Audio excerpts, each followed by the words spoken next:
الحمد لله الحمد لله وكفى وسلام على عباده الذين اصطفى أما بعد فأعوذ بالله من الشيطان الرجيم بسم الله الرحمن الرحيم ولا تقولوا لمن يقتل في سبيل الله أموات بل أحياء ولكن لا تشعرون قال تعالى في مقام آخر محمد رسول الله والذين معه أشداء على الكفار رحماء بينهم تراهم ركعا سجدا يبتغون فضلا من الله ورضوانا وقال رسول الله صلى الله عليه وسلم لو كان بعدي نبي لكان عمر وقال النبي صلى الله عليه وسلم الحسين مني وأنا من الحسين يا رب صل وسلم دائما أبدا على حبيبك خير الخلق كلهم هو الحبيب الذي ترجى شفاعته لكل هول من الأهوال مقتحم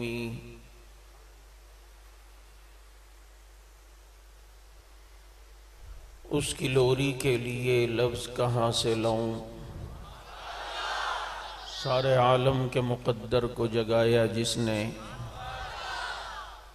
جس کے جھولے پہ ملائک نے ترانے چھیڑے اور کیسر و کسرا کی منڈیروں کو ہلایا جس نے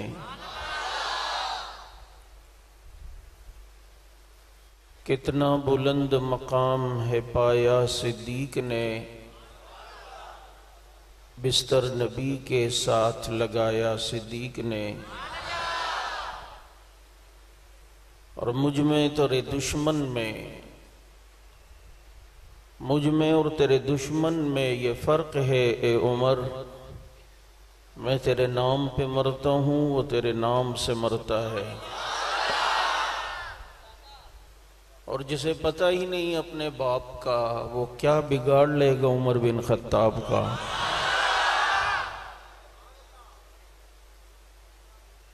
اور پھول ماریں گے نہ کلی ماریں گے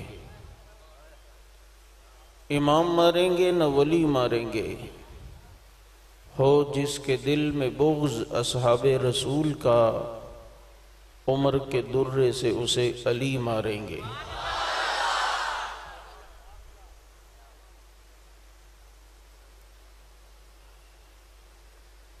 بڑی شوق سے کہتے ہیں ہمارے ہیں حسین واللہ ہمیں جان سے پیارے ہیں حسین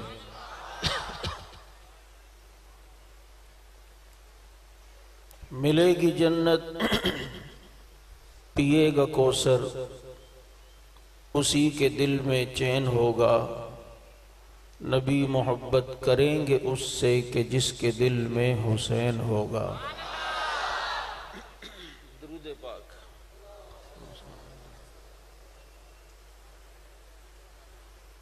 واجب الاحترام 2 بجنے والے ہیں اور اس وقت تقریر کے بجائے نیند کی سنتیں بیان کرنا یہ زیادہ بہتر ہے کہ آپ صلی اللہ علیہ وسلم وضو کر کے سوتے تھے مسواک کر کے سوتے تھے سر پہ تیل لگا کے سوتے تھے سرما لگا کے سوتے تھے اپنے سرہانے پہ تلوار کنگا شیشہ اور پانی رکھ کے سوتے تھے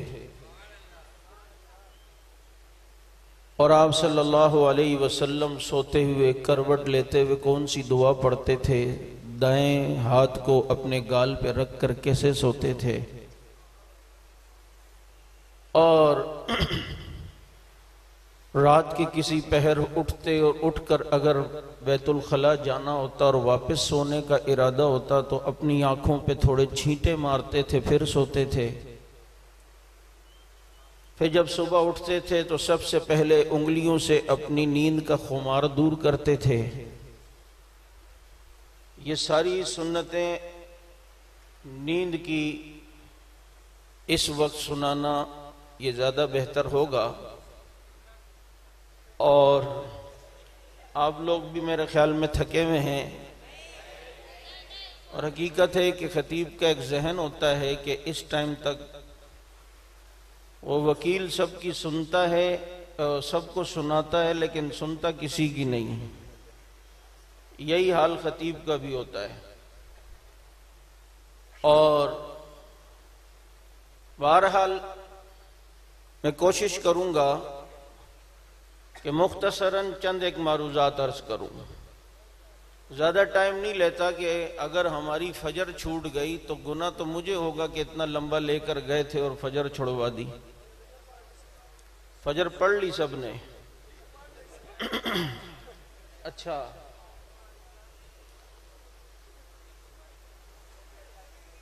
میرے دوستو، ابھی میں نے مختصراً یہ نیند کی کچھ سنتیں آپ کو بتلائی ہیں۔ آپ سوچ رہے ہوں گے کہ میرے پیغمبر کی اتنی باریک ادائیں بھی ہمیں پتہ ہیں۔ سمجھ گئے ہوں گے کہاں جا رہے ہیں۔ بابا ہمیں تو دنیا کا جو موضوع دو، میری ابتدا بھی صحابہ ہے، میری انتہا بھی صحابہ ہے، اور وہ نہیں تو پھر کچھ بھی نہیں۔ آج دنیا بحث کرتی ہے صحابہ کے بارے میں کہ یار دیکھو مشترکات پر آؤ،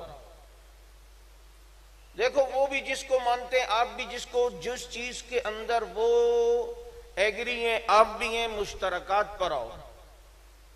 دیکھو قرآن، حدیث، سیرت، سنت، اس پہ سب مشترک ہیں، اور وہ جناب متفق مشترکات پہ آؤ۔ میں نے کہا حضرت جی کوئی ایک چیز تو مشترک بتاؤ کہ میں اس کے ساتھ اس پر آؤں۔ نہیں سمجھ آئی؟ آپ توجہ سے نہیں سن رہے۔ میں چوتھا گیئر اس وقت لگاؤں گا جب آپ کہو کہ ڈبل ہے ڈبل ہے، ورنہ پھر مسئلہ ہے۔ مصیبت آج ہمارے ہاں یہ ہے، محرم الحرام شروع ہوتا ہے،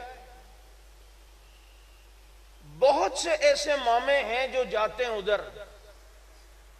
ہم افہام و تفہیم کے لیے آئے، ہم ذرا مساوات کے لیے، اور وہ کیا ایک لفظ استعمال ہوتا ہے، رواداری کے لیے۔ سوال یہ ہے معذرت کے ساتھ کہ یہ کیڑا رواداری کا آپ کو کیوں کاٹتا ہے؟ صرف یکم محرم کو اس کو کیوں نہیں کاٹتا کہ وہ بھی رواداری دکھائے اور آئے کہ میں عمر کی محفل میں اس لیے آیا ہوں کہ رواداری ہو؟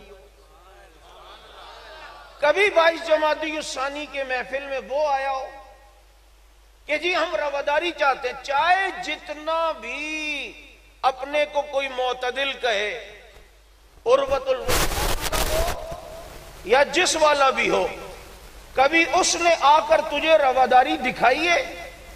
اور تو وہاں جا کر رواداری کا درس دے کر یہ سمجھ رہا ہوتا ہے کہ جناب یہ حسین کا ماننے والا ہے اور میں بھی جا کے بتاؤں کہ میں بھی ماننے والا ہوں۔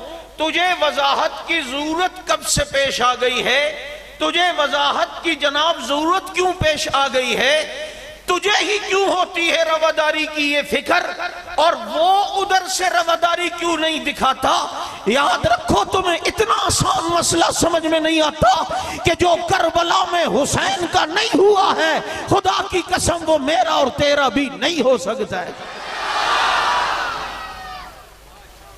اتنی آسان بات تمہیں سمجھ نہیں آتی۔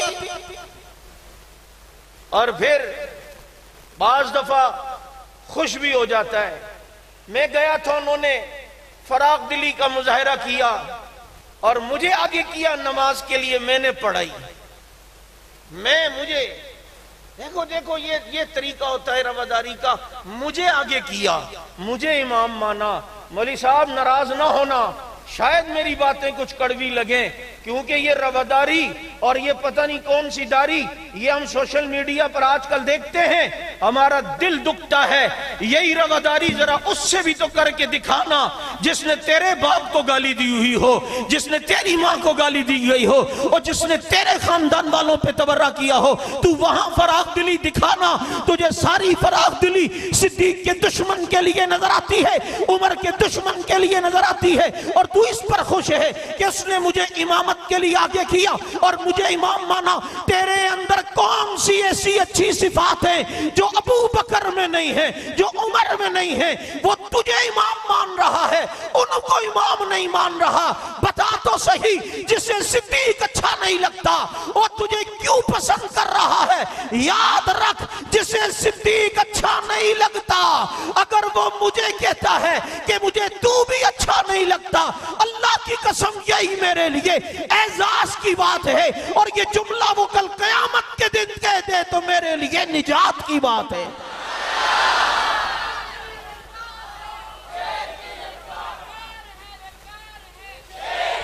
بھائی جو صدیق کو امام نہ مانے، تیرے اندر کون سی ایسی کوالٹی اور صفات ہیں جو صدیق میں نہیں تھی؟ سوچا نہیں؟ اس پہ کبھی فکر نہیں کی؟ درد دلے، گھر کو آگ لگ گئی گھر کے چراغ سے، کبھی کوئی کہہ رہا ہوتا ہے اگر اہل بیت کی محبت کا نام شیعت ہے تو میں سب سے بڑا شیعہ ہوں۔ کیوں؟ صرف محبت ہی ہوتی ہے، باقی دین کی باتیں نہیں ہوتی۔ آج کسی منچلے نے بڑی اچھی بات کی، کیا یہ کہنا جائز ہے حضرت موسیٰ کی محبت کا نام یہودیت ہے تو میں سب سے بڑا یہودی ہوں؟ کہہ سکتے ہو؟ تمہیں ساری رواداری ہمیشہ دیکھو تم ان کو اٹھا رہے ہوتے ہو، نخرے نخرے۔ کیوں بھائی؟ یہ تمہیں اتنی وضاحتوں کی ضرورت کیوں پڑ رہی ہے؟ صاف کیوں نہیں کہتا جو صدیق کا نہیں میرا اس سے کوئی تعلق نہیں، جو صدیق کا ہے وہ میرا ہے، جو صدیق کا نہیں وہ میرا نہیں، جو صحابہ کا ہے وہ ہمارا ہے، جو ان کا نہیں وہ ہمارا نہیں۔ بلکہ مختصر یہ کیوں نہیں کہتا کہ جو صحابہ کا غلام ہے ہمارا وہ امام ہے؟ پھر تجھے آگے کرتا ہے نماز کے لیے، اگر اس نے تو اپنا کام بنایا، اور بعض دفعہ یہ کہہ دیا جاتا ہے یار میں نے پڑھی تو نہیں، میں نے تو پڑھائی ہے ان کے ہاں جا کے۔ مسجد زرار میں بھی تو منافقین نبی کو نماز پڑھانے کے لیے نہیں پڑھوانے کے لیے بلا رہے تھے۔ نہیں سمجھ آئی؟ نبی آتے تو کیا ان کے پیچھے نماز پڑھتے؟ وہ پڑھوانا اس لیے، یہ اللہ نے واقعات جو 1400 سال پہلے کروائے ہیں یہ میرے اور تیرے لیے سمجھنے کے لیے۔ مسجد زرار منافقین نے بنائی اور بنا کے کہا آپ وہاں آئیں، ہمیں ذرا دور آنا پڑتا ہے نماز کے لیے، ہم نے سوچا کہ اپنے علاقے میں مسجد بنا دیں۔ اللہ کے نبی نے فرمایا ابھی تبوک کی مہم پہ جا رہا ہوں، واپسی پر آ کر افتتاح کروں گا۔ تبوک سے واپسی پر پیغمبر کو خیال آیا، ادھر رب العزت نے سورہ توبہ میں پورا قرآن کریم کے اندر ان کی ساری سازشوں کو آشکارا کر کے بتایا خبردار محبوبہ، یہ آپ کو اس لیے آگے کر کے نماز پڑھوانا چاہتے ہیں کہ کل یہ دلیل بنائے کہ دیکھو نا ہماری عبادت گاہ اتنی مقرب تھی جبھی تو حضرت نے نماز پڑھائی ہے، محمد الرسول اللہ نے نماز پڑھائی ہے، کل انہیں اپنا الو سیدھا کرنے کا وقت ملے گا۔ اگرچہ نماز پڑھانی آپ نہیں ہے لیکن میں نے آپ کو ان کا امام بننے نہیں دینا، کیونکہ آپ دعا کرتے ہیں وَجَعَلْنَا لِلْمُتَّقِينَ إِمَامًا، اللہ مجھے متقین کا امام بنا، تو میں تجھے منافقین کا امام نہیں بننے دوں گا بلکہ متقین کا امام بننے دوں گا۔ تیرے پیچھے عبداللہ ابن ابی نہیں ہوگا بلکہ تیرے پیچھے ابو بکر ہوگا جو متقین کا امام بھی ہے، جو صابرین کا امام بھی ہے۔ اے محبوب تو آگے اچھا لگتا ہے اور تیرے پیچھے تیرے یار مجھے اچھے لگتے ہیں۔ یہی تو وہ نماز ہے کہ تو جب سمیع اللہ لمن حمیدہ کہتا ہے تیرے یہ یار پیچھے ربنا لک الحمد کہتے ہیں۔ محبوب تیری یہ اتباع کرنے والے تیرے یہ یار ہیں۔ جب تو سجدے میں جاتا ہے یہ بھی سجدے میں جاتے ہیں، جب تو سجدے سے اٹھتا ہے یہ بھی سجدے سے اٹھتے ہیں، اور ان کی اتباع اتنی ہے اگر میں نماز ہی میں قبلہ بدلنے کا حکم کہہ دوں تو جہاں پر تیرا رخ ہوتا ہے وہاں تیرے یاروں کا رخ ہوتا ہے۔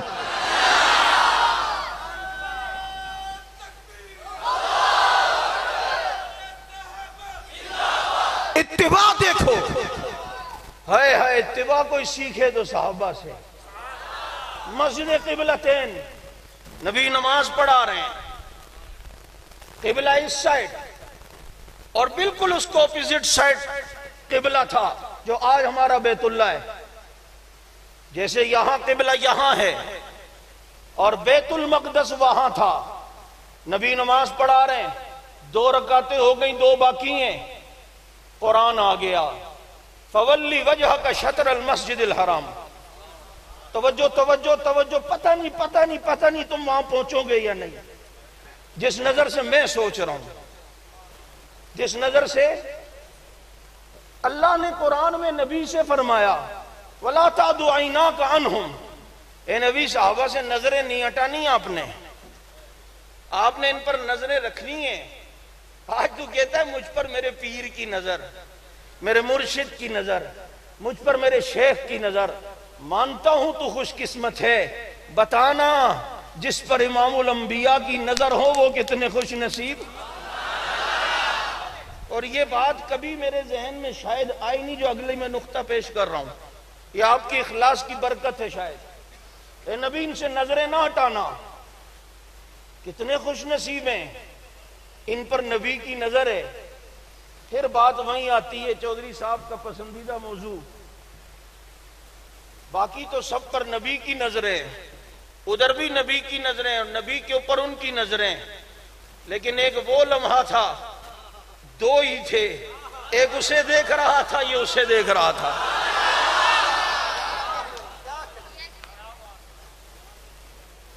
پورے صحابہ کی سیرت میں میں آپ کو آج بتا رہا ہوں، صحابہ کی تمام سیرت کو پڑھیں، محبت کا جو منظر غار میں یار کے ساتھ ہے وہ کہیں بھی نہیں ہے۔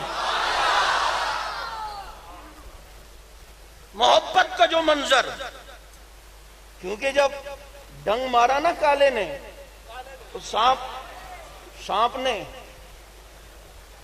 تو آنسو نکلے صدیق کے، پاؤں بھی نہیں ہلاتے کہ جاگ نہ جائیں، بلکہ جاگ نہیں آنکھ نہ کھل جائے۔ جاگا تو وہ سو جاتا ہے جو سو رہا ہو، اور جس کا دل جاگ رہا ہو آنکھیں سو رہی ہوں اسے سونا تھوڑی کہتے ہیں۔ ڈنگ مارا، برداشت نہیں، آخر انسان ہے، بشری تقاضے کے تحت آنسو نکل ہی آئے۔ یہ آنسو بھی یہ جو سفر کر رہے ہیں کتنی خوش نصیبی سے۔ اے صدیق کی آنکھ سے نکلنے والے آنسو گرے گا کہاں؟ گرے گا کہاں؟ کیونکہ ہم نے تو دیکھا کسی کے آنسو بدر و احد و تبوک میں گرے، کسی کے آنسو کربلا میں گرے، کوئی سجدے میں گیا تو کسی کے آنسو بیت اللہ میں گرے۔ اے صدیق کی آنکھ نکلنے والے آنسو تو کہاں جائے گا؟ کہا اگر کسی کے آنسو بیت اللہ میں گرے تو صدیق کے آنسو چہرہ رسول اللہ پہ گریں گے۔ یہ سفر کرتے کرتے آئے اور سیدھا مصطفیٰ کے چہرے پر۔ تو صدیق کو نہیں مانتا، میں کہتا ہوں ساری کائنات مل کے صدیق کے ان آنسوؤں کا بھی مقابلہ نہیں کر سکتی جن آنسوؤں نے محمد کے چہرے کو بوسے دیے ہیں۔ آنکھ جب کھلی نا، اب ذرا منظر دیکھو، صدیق کی گود میں وہ یوں ہیں، نبی نیچے لیٹے ہوئے صدیق کی گود میں، اب ادھر صدیق کی آنکھ ادھر نبی کی آنکھیں 4 ہو گئیں۔ یعنی آنکھوں آنکھوں میں اشارے ہو گئے، ہم تمہارے تم ہمارے ہو گئے. وہ ان کو دیکھ رہا ہے، یہ ان کو، ہائے ہائے. کہتے حضرت ایک نظر صرف کرم کی میری طرف ہو. یہاں صرف نظر کرم نہیں، نظر شفقت بھی ہے، اور نظر کریمانہ بھی ہے، اور نظر مدبرانہ بھی ہے، اور نظر فکر مندانہ بھی ہے. یہ ساری چیزیں نبی کی نظر میں. ہاں صدیق کیا ہو گیا؟ کہا کہ اس کو ہمارا ساتھ برداشت نہیں ہے، وہ چاہتا ہی نہیں ہم ساتھ رہیں. کہا وہ نہیں چاہتا نا، میں تو چاہتا ہوں، اور جو میں چاہتا ہوں میرا رب وہ چاہے گا. صدیق تم نے نہیں دیکھا میں چاہتا تھا کعبہ یہاں سے یہاں ہو، تو اللہ نے کعبہ یہاں سے یہاں کر دیا، اسی لیے تو چاہتا ہوں. اب یہ آنکھیں چار ہوئیں.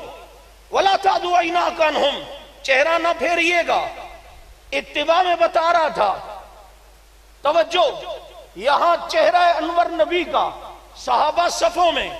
وَلَا تَعْدُوا عَيْنَاكَ عَنْهُمْ، اے نبی صحابہ کی طرف نظر رکھنی ہے. اب ہر وقت نظر رکھنی ہے نا.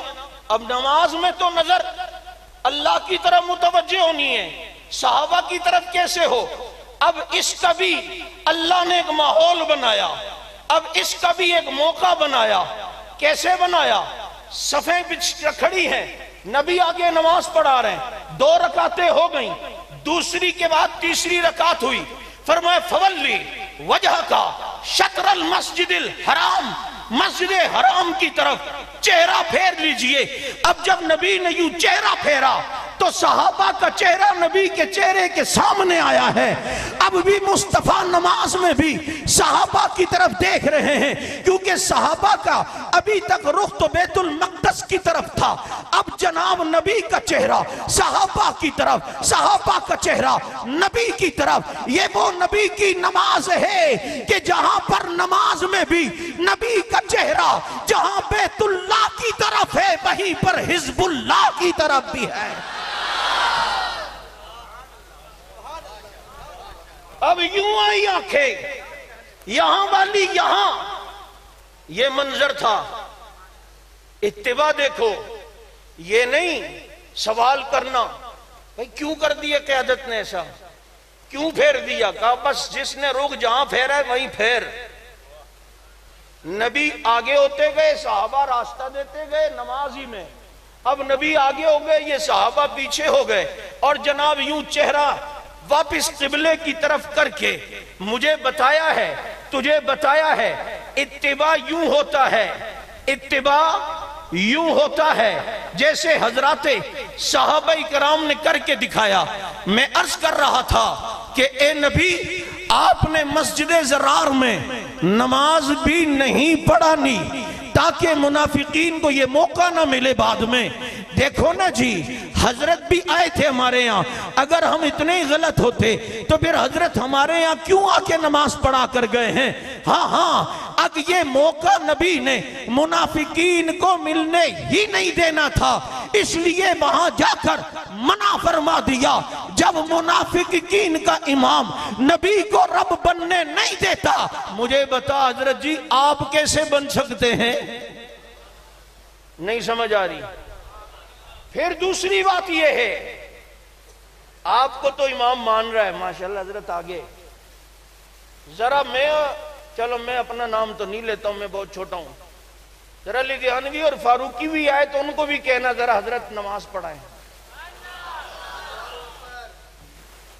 وہاں وضو خراب ہو جائے گا، ان کو بھی بولو نا.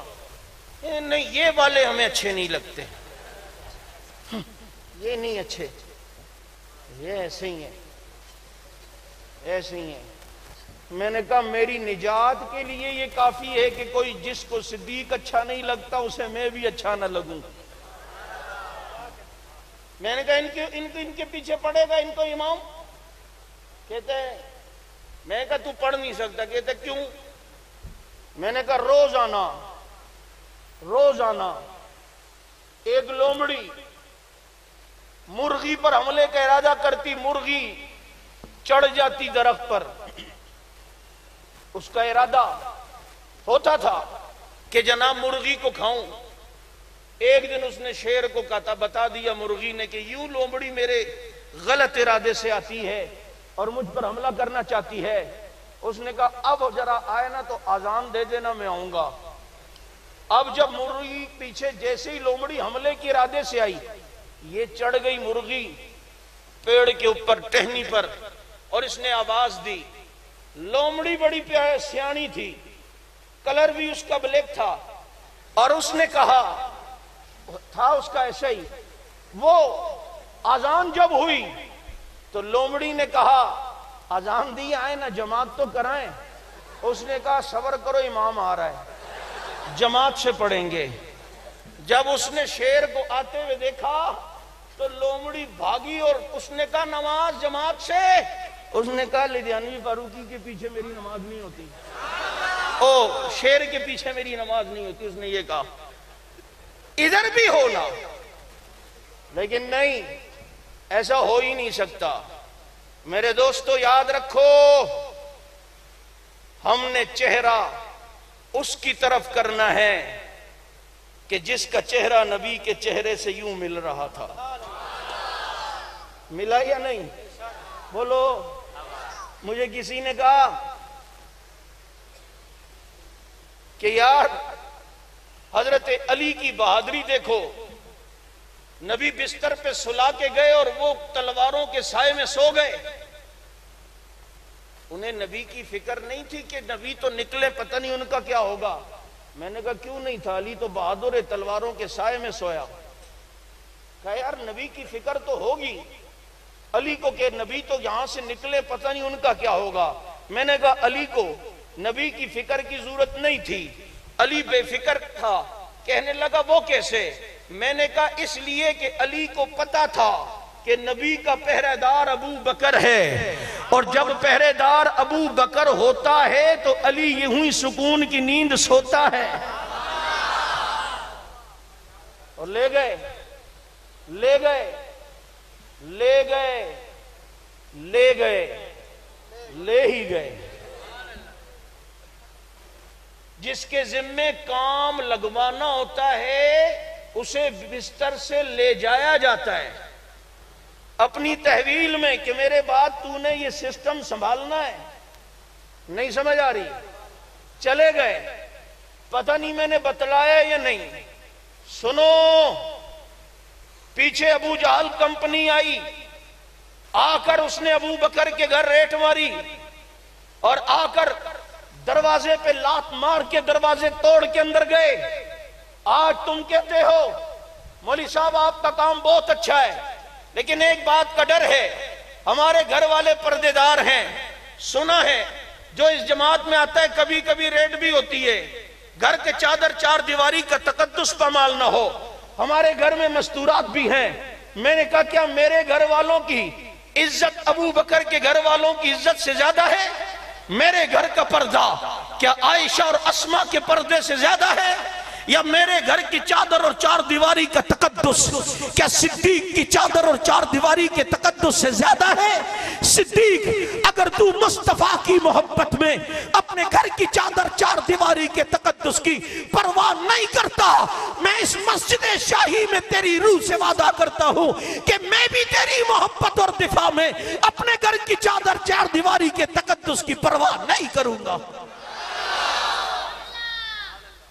اور آیا ابو جہل، عتبہ، شیبہ، ربیعہ، اور اس وقت ابو سفیان رضی اللہ عنہ مسلمان نہیں تھے وہ بھی.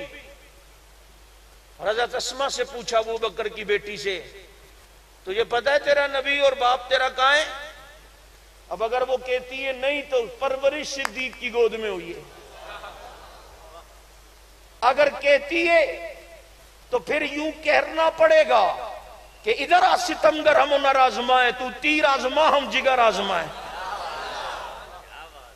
کا پتہ ہے ابو جہل کی باچھیں کھل گئیں. اچھا اب تو ٹھکانے پہ پہنچوں گا، بتانا. کہ بتانے کے لیے تھوڑی بتا رہی ہوں، نبی اور صدیق کا پتہ مومن کو بتاؤں گی، کافر کو نہیں، کیونکہ ان تک مومن ہی جائے گا. ان تک، اس لیے میں کسی کافر کو پتہ نہیں بتاؤں گی. اس نے تھپڑ مارا صدیق کی بیٹی کو. صدیق حق نواز تیری محبت میں گیا ہے، اگر اس کو تھپڑ لگے ہیں تو تیری بیٹی نے بھی تو محمد کی محبت میں تھپڑ کھائے ہیں. اگر کبھی ہمیں تھپڑ اس معاملے میں لگے ہیں تو کوئی بات نہیں، تیری بیٹی اسما کی عزت سے زیادہ ہماری عزت تو نہیں ہے. تجھے آج فکر ہوتی ہے اپنے گھر عیال کی. صدیق کو دیکھ جس کے گھر میں 2 بیٹیاں، ایک بوڑھا باپ، اور جتنی جمع پونجی ہے وہ سب نبی کے ساتھ لے کر گئے، کچھ بھی گھر پہ نہیں چھوڑا، اس لیے کہ پروانے کو چراغ، بلبل کو پھول بس، صدیق کے لیے ہے خدا کا رسول بس. اور جب دوسرا تھپڑ مارنے لگا نا تو ابو سفیان اس وقت تک مسلمان نہیں تھے، لیکن ابو جہل کا ہاتھ پکڑ لیا. کا شرم کر، عورت ذات پہ ہاتھ اٹھاتا ہے، کو شرم کر، اس کو مارتا ہے. کچھ مکے کی روایات بھی ہیں. مجھے آج کہتے ہیں لوگ تم صدیق کے دفاع میں لگے ہو، کیا برکات ہے، کیا ملتا ہے، کیا فضائل ہیں. میں نے کہا اس پورے چھاپا مارنے والے مکے کے سرداروں میں اللہ نے ہدایت اور صحابیت کا درجہ اسی کو دیا جس نے صدیق کی بیٹی کا دفاع کیا.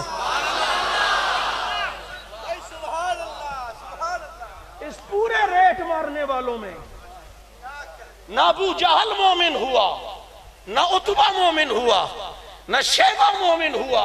یہ چند لمحے کا دفاع، کسی کا آنے والا ہاتھ، اس کو روک دینے میں ٹائم ہی کتنا لگتا ہے، لیکن اتنی دیر اگر کوئی صدیق کی بیٹی کا دفاع کرے، رب اسے وہ مقام دے دے کہ جب مکہ فتح ہو نبی اس کے گھر کو امن کا گہوارہ بنا دے، اس کے گھر کو دارالامان بنا دے، اور حنین میں نبی مال غنیمت کا امیر بنا دے. ثم انزل اللہ سکینتہ علی رسولی وعلی المومنین کہہ کر اللہ رب العزت اس آیت کے اندر ابو سفیان کا بھی تذکرہ کر دے. جو صدیق کی بیٹی کا دفاع ابو سفیان نے کیا ہے اس کو تھپڑ لگنے نہیں دیا. ابو جہل کے آنے والے ہاتھ کو روکتا ہے. اور چنیوٹ کے مسلمانوں، یہی تو حق نواز سمجھا کے گیا تھا، اور یہی تو رب نواز تمہیں سمجھانے آیا ہے کہ صدیق کی بیٹی کا دفاع اتنا عظیم عمل ہے کہ اس زمانے میں کسی نے کیا، اللہ نے اسے صحابہ میں سے بنایا. جو آج کرے گا اللہ اسے غلامان صحابہ میں سے بنائے گا. تمہیں کیا پتا اس کام کی برکات، تمہیں کیا پتا. اٹھاؤ ان بارشوں میں عبداللہ شہید کی قبر، اٹھاؤ جس کو 15 سال سے زیادہ ہوئے اور قبر بیٹھی. صحابہ کی محبت میں گئے تھے نا، اور ان کے بچوں نے دیکھا قبر سے خوشبو آ رہی ہے، اعضاء محفوظ ہیں، جسم محفوظ ہیں، ہائے ہائے خوشبوؤں کے فوارے اٹھ رہے ہیں. اللہ ہمیں دنیا میں دکھا رہا ہے، اللہ ہمیں بولو دنیا میں دکھا رہا ہے. اس لیے یاد رکھ صدیق کا دفاع، ابو سفیان نے ان کی بیٹی کا دفاع کیا. اللہ نے سعادت سے نوازا یا نہیں نوازا؟ تم کیا سمجھتے ہو ابو بکر کا نام لینا کیا کم سعادت ہے؟ کیا کم بات ہے؟ اللہ نے اسے وہ مقام دیا ہے کہ آج علماء نے لکھا ہے کہ اگر کوئی مر جائے قبر میں لٹانے کا سنت طریقہ یہ کہ اسے کروٹ لٹاؤ. ہم تو یوں چت لٹا کے چہرہ خالی موڑتے ہیں، خلاف سنت ہے.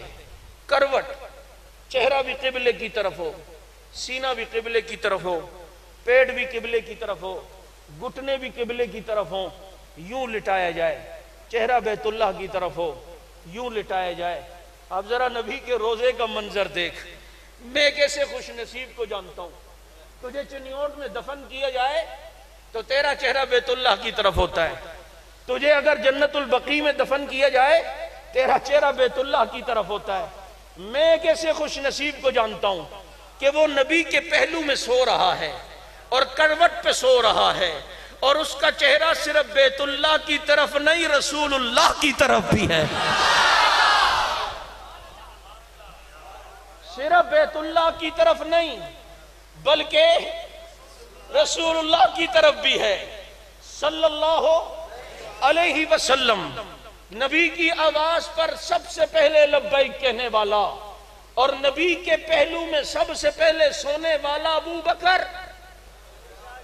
اسی لیے میں کہتا ہوں دمادم مست کلندر صدیق دا پہلا نمبر. کس کا پہلا نمبر؟ نبی نے فاران کی چوٹی پہ کھڑے ہو کر قریش والوں کو بلایا. آؤ. میں کہوں دشمن پیچھے سے آ رہا ہے مانو گے؟ سب نے کہا ضرور آپ صادق اور امین ہیں. اب جو کہتا ہوں وہ بھی سچ ہے. قولوا لا الہ الا اللہ تفلحون. نبی نے فرمایا کلمہ پڑھ لو تم کامیاب ہو جاؤ گے. پتھر کسی نے مارا, کسی نے کیا کہا. مجھے کہنے لگا یار مولوی صاحب عجیب بات ہے, نبی کی پہلی دعوت ہے فاران کی چوٹی پر اور وہاں جتنے جمع ہوئے ان میں سے کوئی بھی مومن نہیں ہوا. کیوں؟ میں نے کہا ترتیب رب نے خراب نہیں کرنی تھی. کہتے کیا مطلب؟ میں نے کہا اس مجمع میں وہ تھا نہیں جس نے سب سے پہلے ایمان لانا تھا. نہیں سمجھ آئی؟ اس مجمع میں وہ تھا نہیں جس نے سب سے پہلے کوئی اور ایمان لیا تھا تو ترتیب خراب ہو جاتی نا.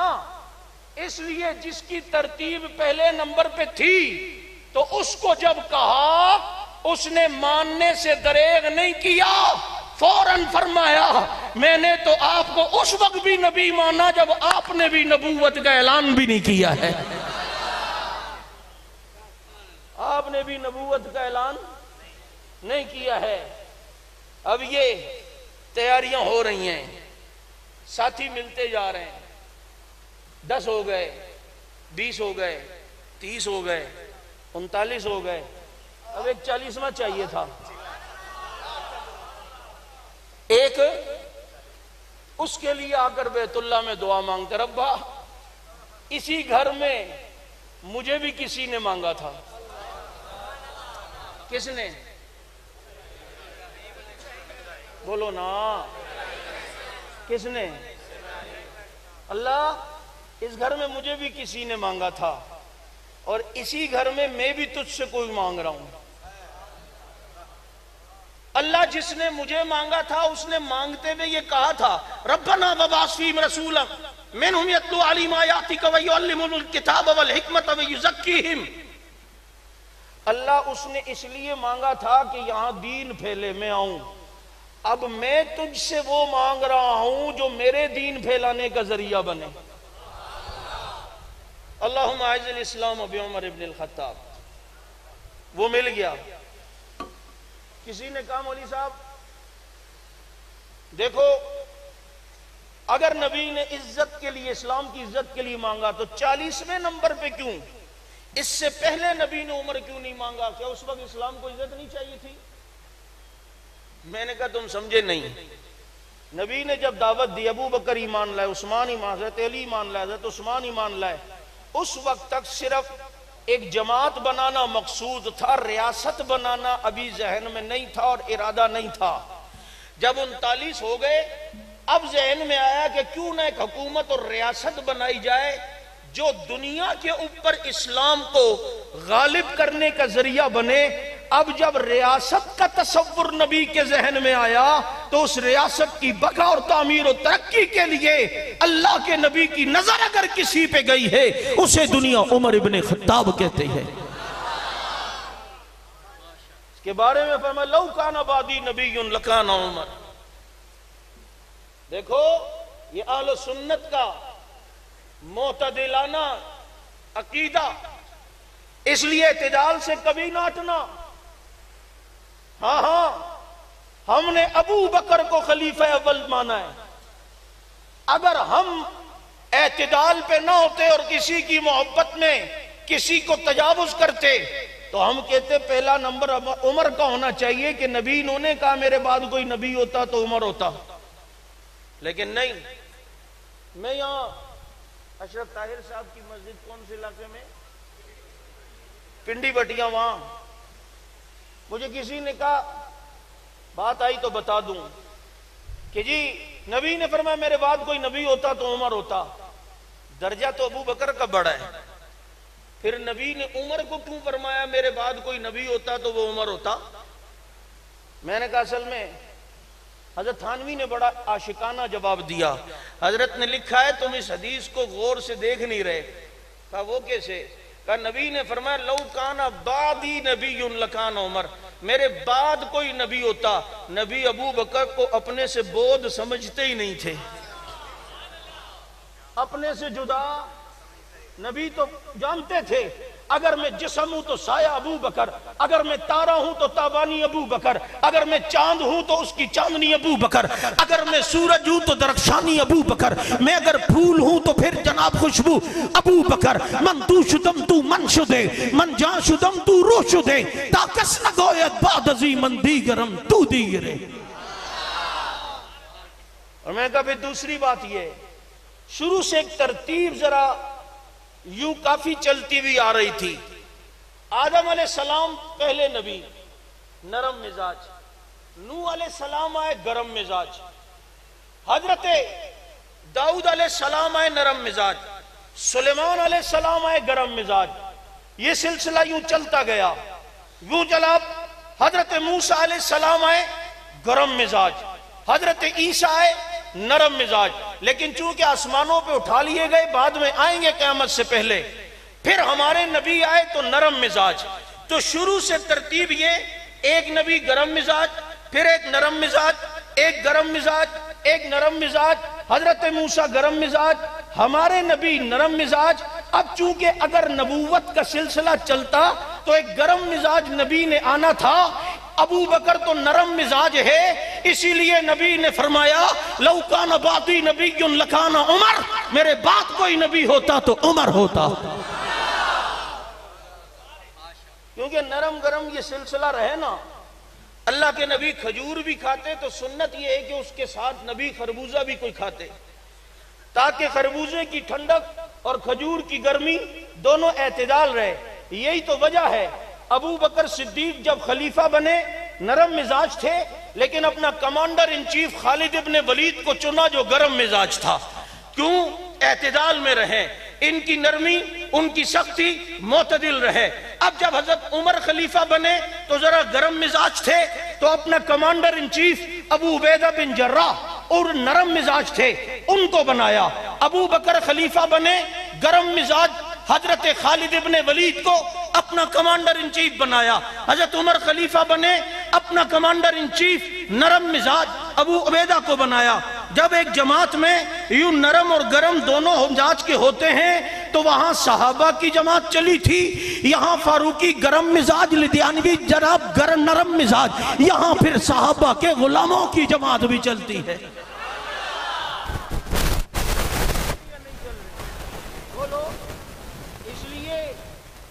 اعتدال ہونا چاہیے یا نہیں؟ پتہ نہیں کون سا حنفی گرم اور نرم ہے، دو حنفی ہیں وہاں، اب وہ تمہاری مرضی ہے، تم جو فیصلہ کرو۔ میں عرض کر رہا ہوں عمر 40ویں نمبر پہ مانگا، اللہ مجھے عمر دے دے۔ اور پھر یاد رکھو ایک جملہ بھی میں نے محرم کے دنوں میں کئی جگہ کہا، علامہ خالد محمود صاحب رحمت اللہ علیہ نے ایک عجیب بات لکھی، فرمایا ابو بکر فنا فی الرسول تھے۔ جب مشورہ ہوتا تھا نبی مشورہ لیتے تھے، صدیق چہرہ مصطفیٰ کو دیکھ کر سمجھ جاتے تھے ادھر کیا ہے، نبی کے دل میں کیا ہے۔ جو نبی کے دل میں ہوتا وہ ابو بکر کی زبان پہ ہوتا۔ اتنا فنا فی الرسول ہے، اتنا فنا فی الرسول ہے ابو بکر صدیق، فنا فی الرسول ہے۔ علامہ صاحب نے لکھا ہے عمر فنا فی اللہ تھا، جو لوہے محفوظ میں رب نے فیصلہ کیا ہوتا تھا وہ عمر کی زبان پہ ہوتا تھا۔ اللہ نے ایسا ڈائریکٹ رکھا عمر کو اپنے ساتھ، ایسا ڈائریکٹ. کتنی بار دل میں ایک ارادہ ہوا، رب نے قرآن بنایا، اتنا ڈائریکٹ رکھا کہ تمہیں ایک بات بتاؤں، لوگ صحابہ مسلمان ہوئے، کسی کوئی نہ کوئی ذریعہ بنا، دعوت دی. ابو بکر صدیق مسلمان ہوئے، نبی نے دعوت دی تھی. حضرت عثمان مسلمان ہوئے، ابو بکر نے دعوت دی تھی. عمر وہ شخص ہے جس کی ہدایت کو بھی رب نے اپنے ساتھ ڈائریکٹ رکھا ہے. ٹھیک ہے بہن کو مارا، تھپڑ مارا، لیکن صحیفہ دیکھا تو اٹھا لیا اور اٹھا کے پڑھا. طٰہٰ مَا أَنزَلْنَا عَلَيْكَ الْقُرْآنَ لِتَشْقَىٰ إِلَّا تَذْكِرَةً لِمَن يَخْشَىٰ. اللہ عمر کو اپنے سے ایسا ڈائریکٹ رکھنا چاہتا تھا کہ اس کی ہدایت میں بھی بیچ میں کوئی ذریعہ نہ بنے. عمر مومن بھی ہو تو براہ راست رب کا کلام خود پڑھ کے مومن ہو. اور پھر جب مومن اسلام لے آئے پھر اٹھے، کہاں؟ آقا اعلان کر کے آ رہا ہوں، اعلان کر کے آ رہا ہوں، اعلان، ہاں اعلان کر کے آ رہا ہوں. سبیل کا بات بعد میں کرو یار، ابھی جو سبیل اللہ پہ چلے ہیں پہلے ان کی بات کرو. بعد میں کام کی کر رہا ہوں اور ادھر سبیل بیچ میں لے آئے. ابھی تک تمہیں نہیں پتا کہ کیا چیز جائز ہے اور کیا چیز ناجائز ہے، تو کر کیا رہے تھے اتنے عرصے سے؟ جوانی میں قرآن پڑھتے نہیں، کہتے ٹائم نہیں ہے. بڑھاپے میں پڑھتے نہیں، کہتے نظر نہیں ہے. تو دنیا میں مکھیاں مارنے آئے تھے.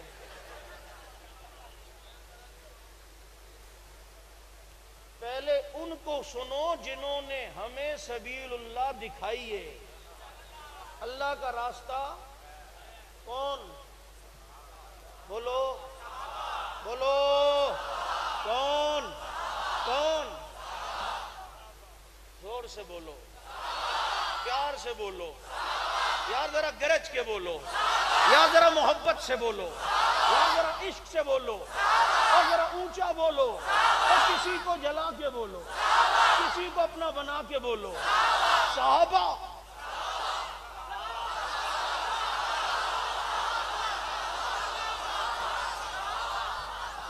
تم سمجھے نہیں ہو انہیں، یہ وہ لوگ ہیں جنہیں اللہ نے نبی کے لیے چنا ہے اور چن کے دیا ہے. دیا یا نہیں؟ کوئی تنقید ان پر برداشت نہیں ہے، بلکہ اخلاقی طور پر اور شرعی طور پر ان پہ تنقید بنتی بھی نہیں ہے. مولوی صاحب پوچھے علماء سے مسئلہ، امام صاحب نماز پڑھا رہے ہو، کوئی قرات میں غلطی کر رہے ہوں، آپ یہاں سے وضو کر کے آ رہے ہو، ابھی نماز میں جماعت میں شامل نہیں ہوئے، اور آپ یہیں سے امام کو اگر لقمہ دیں اور امام صاحب نے لقمہ لے لیا تو ساری نماز امام کی بھی گئی، مقتدیوں کی بھی گئی یا نہیں؟ بولو ہاں. ایسا نہیں کرنا کبھی کہ جماعت میں شامل نہیں اور لقمے دے رہے ہو. کبھی بھی ایسا لقمہ دینا ہے تو شامل ہو جاؤ، پہلے شامل ہو جاؤ پھر لقمہ دو. امام لے تو، اور بعض دفعہ ضروری بھی نہیں تم لقمہ دو تو امام لے. آپ کو یار میں تو جماعت میں تھا پھر لقمہ کیوں نہیں لیا؟ علماء نے لکھا ہے اگر 4 رکعت والی نماز میں امام دوسری میں بیٹھنا چاہتا تھا، لیکن بیٹھنا چاہیے لیکن دوسری میں امام نہیں سمجھا اور کھڑا ہو گیا، اب پیچھے مقتدی لقمہ بھی دیں تو امام نہ لے بلکہ تیسری کے لیے اب کھڑا ہی ہو جائے. نہیں سمجھ آئی؟ تو اب جو نماز کے باہر ہے وہ امام کو لقمہ دے سکتا ہے. کیوں؟ جو نماز میں ان کا درجہ بڑا ہے اور جو نماز سے باہر ہے ابھی اس کا درجہ کم ہے. اگرچہ میں اس درجے کو فوراً حاصل بھی کر سکتا ہوں، آؤں اللہ اکبر کہوں اس درجے کا ہو گیا یا نہیں ہو گیا، لیکن ابھی تک نماز سے باہر ہوں اور یہ نماز کے اندر یہ اونچے درجے میں نیچے درجے میں ہوں. اس لیے نیچے درجے والا اوپر درجے والے کو لقمہ نہیں دے سکتا، اس کی غلطی نہیں پکڑ سکتا، اس کی غلطی پر تنقید نہیں کر سکتا. اگرچہ میں اس جماعت کا شریک بن سکتا ہوں تو عقل کے اندھوں جن صحابہ کی جماعت کا ہم تصور بھی نہیں کر سکتے، ہمارا اتنا چھوٹا درجہ ہے تو یہاں چھوٹے درجے درجے والا اونچے درجے والے کو لقمہ نہیں دے سکتا، تو یہاں چھوٹے درجے والا اصحابی کا نجوم کو لقمہ کیسے دے سکتا ہے؟ دے سکتا ہے؟ اس لیے یاد رکھو، پورا دین ہم تک پہنچانے والے کون کون کون؟ کوئی اس پر جھجک نہ ہو، ہر پلیٹ فارم پہ ڈٹ کے صحابہ کو بیچ میں رکھنا پڑے گا۔ ان کے بغیر قرآن کی 1200 سے زیادہ آیات کہاں جائیں گی؟ مجھے کہنے لگا یار مولوی صاحب آپ لوگ اور جگہوں بھی نہ ان کے جب بات کرتے ہو بیچ میں ابھی صحابہ کی بات نہ کریں تو کیا خیال ہے؟ میں نے کہا پتر کوئی جلد ہے تے جلے میں جلاواں گا، میں تو رتبے صحابہ دے سناواں گا۔ کوئی سڑدا ہے تے سڑے میں تے رتبے صحابہ دے۔ اور تم کہتے ہو کہ ہم نے صحابہ کا کلمہ تو نہیں پڑھا۔ میں کہا ہم نے صحابہ کا کلمہ پڑھا ہے۔ نبی کا کلمہ تھا لا الہ الا اللہ انی رسول اللہ، اللہ کے سوا کوئی معبود نہیں، میں اللہ کا رسول ہوں۔ پڑھ ذرا نبی والا کلمہ۔ اتنی ہوتی صاحب تجھے بھی قادیانیوں کی صفوں میں شامل نہ کریں تو پھر کہنا، پڑھ ذرا یہ لا الہ الا اللہ محمد الرسول اللہ۔ یہ ابو بکر پڑھتا تھا، یہ عمر پڑھتا تھا، یہ عثمان پڑھتا تھا، یہ علی پڑھتا تھا، یہ معاویہ طلحہ زبیر و سعد و سعید عبد الرحمن ابن عوف خالد ابن ولید پڑھتا تھا، یہ حضرت سنان پڑھتے تھے۔ ہاں یہ ہم نے کلمہ ان کا پڑھا۔ صرف کلمہ نہیں، رب نے دین کو مکمل کیا، فرمایا الیوم اکملت لکم دینکم، اے نبی کے یارو میں نے تمہارا دین مکمل کر دیا۔ دین مکمل کر کے اللہ نے صحابہ کی جھولی میں ڈال دیا ہے۔ اس لیے صحابہ کرام پر تنقید، اپنے دل کو مطمئن صاف رکھو، صحابہ سے کبھی بدگمان نہ ہونا۔ یہاں بہت سے ایسے کیڑے پیدا ہو رہے ہیں، تمہارا ایک جہنمی بھی ہے، او جہلمی بھی ہے، مرزا انجینئر کے نام سے، حالانکہ انجینئر نہیں پلمبر ہے، حقیقت میں پلمبرنگ کا کام کرتا تھا۔ اس کو انجینئر کہنا ایسا ہی ہے جیسے دیہاتوں میں ختنہ کرنے والے کو کوئی سرجن بولے۔ اور جس الو کو دیکھو آگے کہتے ہیں ہم حقیقت پسند ہیں، جو حقیقت ہے ہم اس کو تو واضح کریں گے نا۔ اگر تو اتنا حقیقت پسند ہے تو پہلے اپنے ابا کی حقیقتیں بتا،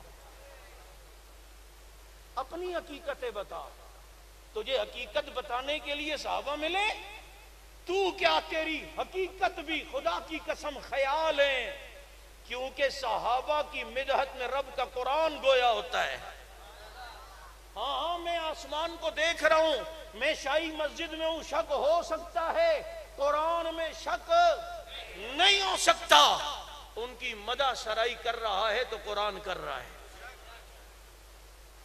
آج ایک ویڈیو کلپ چل رہا ہے، کوئی زلفی بخارا کوئی ہے تو بخاری، ہاں چھوٹا ہے نا تو بخاری صحیح ہے، تصغیر کر دو۔ کہتا ہے کہ اسلام کو عزت بدر و احد سے بھی اتنی نہیں ملی جتنی کربلا سے ملی۔ کربلا کا واقعہ، اس کے بعد اسلام کو عزت و شوکت ملی، کسی کو شک نہیں۔ یہ جو شعر پڑھا جاتا ہے اسلام زندہ ہوتا ہے کربلا کے بعد، اگر اس کا مطلب یہ ہے کہ اسلام کربلا جیسے واقعوں کے بعد دوبارہ اس میں تازگی آتی ہے، روح پیدا ہوتی ہے، بالکل ٹھیک ہے، بالکل جائز ہے، بالکل 100% بات ٹھیک ہے۔ لیکن اس شعر کا اگر یہ مطلب لیا جائے کہ اس سے پہلے اسلام زندہ ہی نہیں تھا، اسلام زندہ ہی کربلا کے بعد ہوا ہے، تو مجھے بتا پھر بدر کے بعد کیا زندہ ہوا تھا، پھر احد کے بعد کیا زندہ ہوا تھا، پھر تبوک کے بعد کیا زندہ ہوا ہے، پھر جناب حنین کے بعد کیا زندہ ہوا ہے۔ اسلام کیا زندہ نہیں؟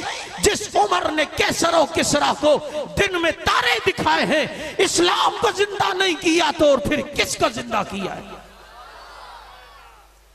کیسر و کسرا کو دن میں تارے دکھائے، عمر کی فتوحات 10 سال میں روزانہ اگر اوسط نکالو تو عمر روزانہ 300 میل کا ایریا روزانہ فتح کر رہا تھا۔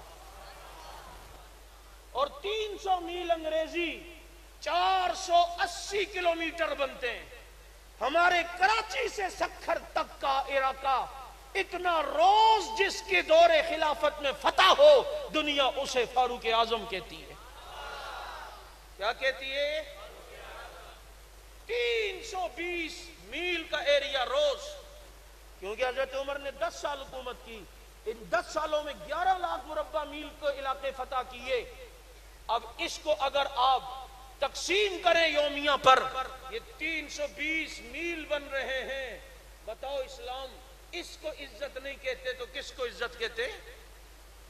اس لیے یاد رکھو, بدگمانی پھیلانے کی کوشش صحابہ کے بارے میں کہ جی نبی کے بعد بدل گئے تھے, چینج ہو گئے تھے, تبدیل ہو گئے, ابو بکر بھی چینج ہو گیا, یہ بھی ہو گیا. حضرت حیدری شہید نے ایک سے کہا بدبخت, یہ دونوں حضرات نبی پر ایمان لائے. کہتے ہیں لائے لیکن وہ زبردستی لائے, دل سے نہیں. کہا نبی نے ان کی فضیلتیں بیان کی, کب اوپر سے دل سے نہیں, زبردستی ہوئی تھی. نعوذ باللہ. حضرت حیدری شہید کو وہ کہہ رہا ہے. حضرت نے فرمایا اللہ نے انہیں, نبی نے ان کو امام بنایا, کہا وہ زبردستی بنے. کہا وہ خلیفہ بنے, کہا وہ بھی زبردستی بنے. حضرت حیدری شہید نے فرمایا وہ دونوں جنت میں آج بھی نبی کے روضے میں سو رہے. پھر حکومت کے بلبوتے پہ وہاں دفنایا گیا, زبردستی دفنائے. حضرت نے فرمایا ایمان بھی زبردستی لائے, بیٹیاں بھی زبردستی دیں, خلیفہ بھی زبردستی بنے, قبر میں بھی جنت میں زبردستی گئے ہیں. تو بیٹا تو دیکھتا رہ جائے گا, وہ اس جنت میں بھی زبردستی چلے ہی جائیں گے. تو وہاں بھی دیکھتا ہی رہ جائے گا. اور دیکھتا گیا اور دیکھتا چلا گیا, دیکھتا چلا گیا. جو اس جنت میں چلے گئے وہ اس جنت میں کیوں نہیں جائیں گے؟ ماں بین بیتی و منبری روضۃ من ریاض الجنہ. جو یہاں جنت میں وہ وہاں بھی جنت میں. اس لیے آؤ عظمت اصحاب رسول کے ترانے گاتے ہیں, اور ہم الحمدللہ ہمیں فخر ہے, ہم نبی کے یارانے کو بھی مانتے, نبی کے گھرانے کو بھی مانتے ہیں.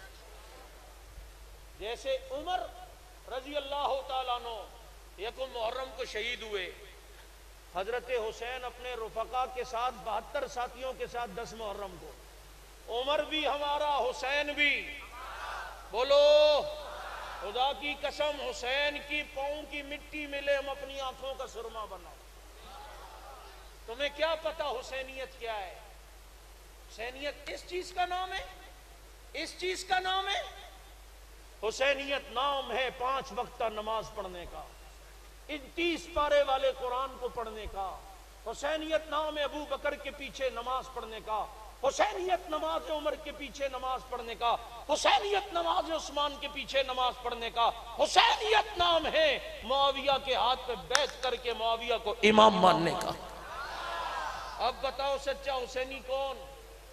اسی لیے تو حسین کے بارے میں ہم کہتے ہیں کہ تیرا حسین میرا حسین, کربلا کا شاہ حسین, کربلا کا شاہ حسین.